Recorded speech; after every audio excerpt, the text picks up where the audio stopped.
a temática de depressão, Setembro Amarelo, no meio de valorização da vida. Eu separei alguns tópicos. É claro que aqui a intenção não é ser uma apresentação acadêmica, longe disso, até porque eu quero estar falando mais frente a frente, tá? Falando aqui em tópicos, tá? Eu preferi não ficar enchendo essas coisas de slides para ser uma coisa mais informal. Definição. A depressão é uma escolha de sofrimento psíquico, certo? Eu sofro de estar depressivo, ser depressivo. Verdade? Estranho isso, né? Pois é, a gente não escolhe estar depressivo ou ter uma depressão. São consequências, né? É uma junção de fatos, de eventos, é multifatorial. Ninguém escolhe estar sofrendo à toa. Então, esse aqui é o primeiro ponto, né? A gente não sofre por acaso. É um caminhar até se sofrer e não dá para sair de lá também de uma hora para outra. Às vezes as pessoas querem milagres, né? E aí? Quando é que eu vou ficar bom disso? Calma, para tu chegar aí, tu sofreu um bocado para chegar e foi uma caminhada. Agora o retorno também tem uma caminhada. Então, a depressão tem esse sofrimento mental importante, é uma doença, um transtorno, sim, que acomete muito a vida das pessoas. Do ponto de vista funcional, não é só estar triste, depressão não é só tristeza. Tristeza é um dos sintomas, mas dentro da tristeza quer dizer que é depressão, tá? Então eu vou explicar ao longo, vai ter mais informações, mas aqui é só para poder falar sobre a questão de que não é uma escolha. Quanto à epidemiologia, não, as preferências. A depressão ela atinge pessoas específicas, classe social específica e famílias específicas, correto?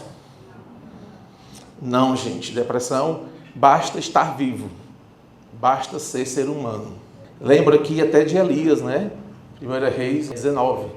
Fala como Elias, o quanto ele passou por grandes turbulências a ponto de pedir a morte. Então, um profeta de Deus estava depressivo. Por que nós não? Por que nós somos melhores? Claro que não. Faz parte da nossa natureza humana. Agora a gente tem a opção, muitas vezes temos, né? De cuidar para que isso não piore e torne uma situação insustentável. Né? Tem muita gente que não vai percebendo sinais, vai afundando, quando menos espera, já está no quadro mais arrastado, crônico às vezes. Aí fica mais difícil o resgate, mas é possível.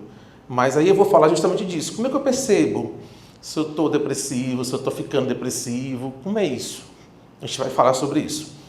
Quanto à questão da prevalência, assustadoramente, né, a OMS divulgou um dado de 2022, em torno de 720 milhões de pessoas no mundo estão depressivas. 10% da população mundial. E aqui no Brasil, são mais de 19 milhões de pessoas depressivas.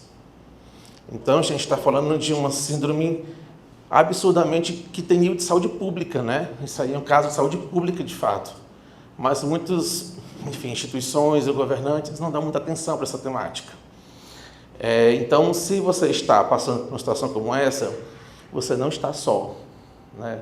Há uma rede que pode te acolher, que pode te resgatar.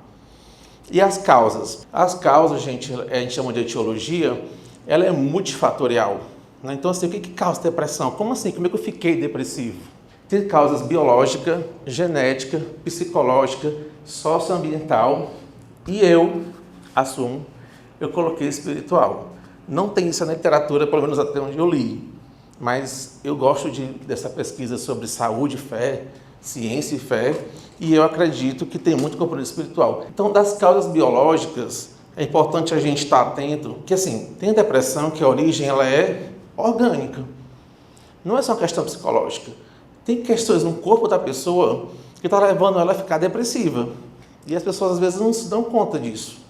Por isso que é importante solicitar exames laboratoriais. Na primeira consulta, normalmente, eu solicito alguns exames para descartar se não tem questões hormonais ou bioquímicas que estão alteradas e levando a pessoa a ficar depressiva.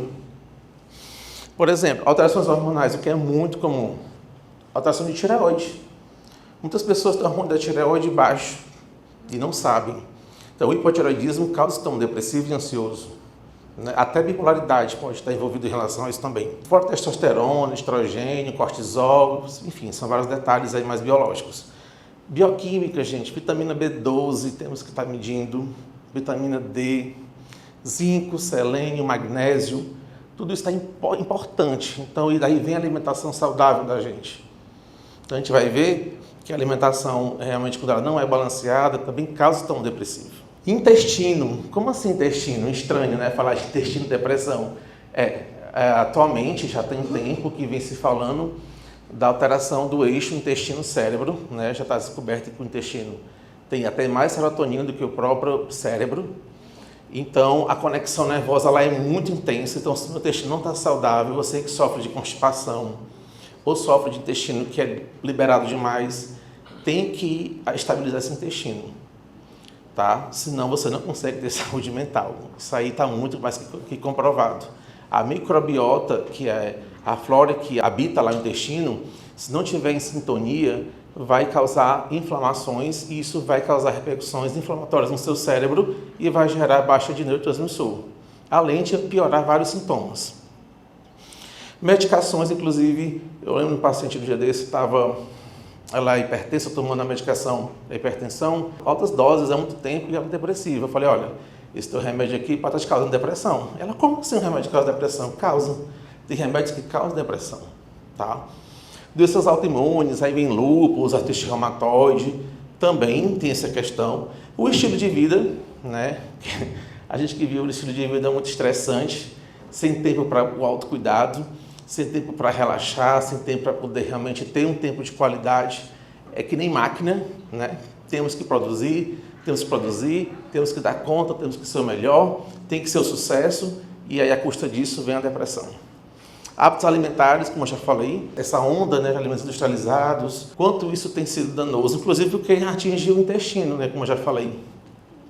E o sedentarismo, que tem a ver com a questão do nosso estilo de vida. Causa genética, então assim, se você tem familiar direto que tem história depressiva ou bipolar, está muito relacionado, a herdabilidade, ou seja, a chance de você ter é em torno de 40%. Então, não é só porque você, aconteceu uma briga em algum canto, eu estou depressivo, aí você tem tendência a isso. Então, não é uma escolha sua, você não escolheu ter essa genética, mas tem, e aí? Assim como tem gente que tem genética com tendência a ter diabetes, hipertensão, tem que cuidar.